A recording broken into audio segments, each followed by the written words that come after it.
Hi guys, welcome to our YouTube channel.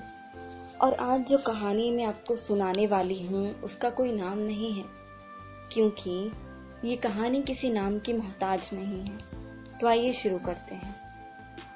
ये महज इत्तेफाक था कि मैं उस दिन कौस्तुभ से मिली थी। कौस्तुभ से जुड़ी सारी यादें मेरे जहन में घूमने लगी जब सरकार की ओर से वो खत आया कि मैं वरिष्ठ सेनाधिकारी पद के लिए चुन ली गई हूँ और मुझे ट्रेनिंग के लिए चेन्नई जाना है। कॉलेज की यादें ताज़ा हो गई थी उससे मिलकर। मेरे पूछने पर उसने बताया था कि वो लेफ्टिनेंट है, लेफ्टिनेंट कौस्तुभ राणे, और अभी ही उसका ट्रांसफर इस शहर में हुआ है। उस दिन के बाद कभी भी हम इत्तेफाक से नहीं मिले। हमारी मीटिंग्स प्री प्लान्ड होती थी। ऐसे ही एक दिन कौस्तुभ ने मेरे सामने शादी का प्रस्ताव रखा था। कौस्तुभ बहुत अच्छे इंसान थे, जिंदा दिल, थोड़े शर्मीले, थोड़े मजाकिया। मुझे अच्छा लगता था उनके साथ वक्त बिताना, उनसे बातें करना, और एक लेफ्टिनेंट की पत्नी कहलाने का मौका मैं गंवाना नहीं चाहती थी। इसलिए मैंने उनका प्रस्ताव स्वीकार कर लिया था। 2 साल बाद ही हमारा एक प्यारा सा बेटा हुआ। ऐसा लग रहा था जैसे सारी खुशियां एक साथ मेरे दरवाजे पर दस्तक दे रही हों।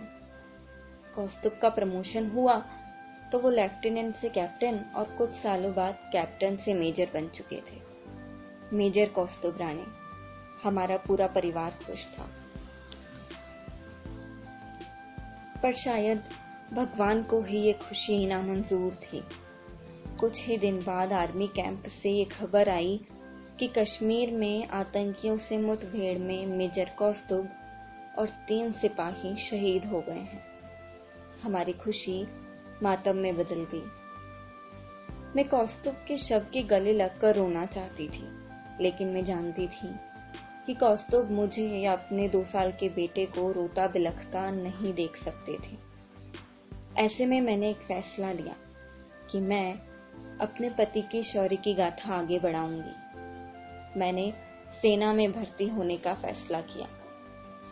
कौस्तुभ के माता पिता ने मुझे समझाने की कोशिश की कि मैं ये जिद छोड़ दूं।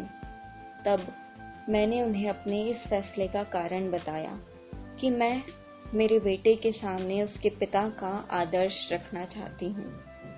उसे ये पता चले कि उसके पिता बड़े ही जाबाज आर्मी ऑफिसर थे, जिसके लिए मेरा आर्मी में जाना जरूरी है, ताकि मेरा बेटा भी इसी माहौल में रहे। वो भी अपने पिता के शौर्य और शहादत पर गर्व महसूस करे। कनिका, माँ ने आवाज लगाई तो मैं यादों के भंवर से वर्तमान में आ गई और उन्हें ये खुशखबरी देने घर के अंदर आ गई कि कौस्तुभ की शौर्य की गाथा को आगे बढ़ाने में मैं सफल हो चुकी। बस इतनी सी थी ये कहानी। अगर कहानी अच्छी लगी हो तो इसे लाइक कीजिए, शेयर कीजिए और हमारे चैनल को सब्सक्राइब कीजिए। Thank you.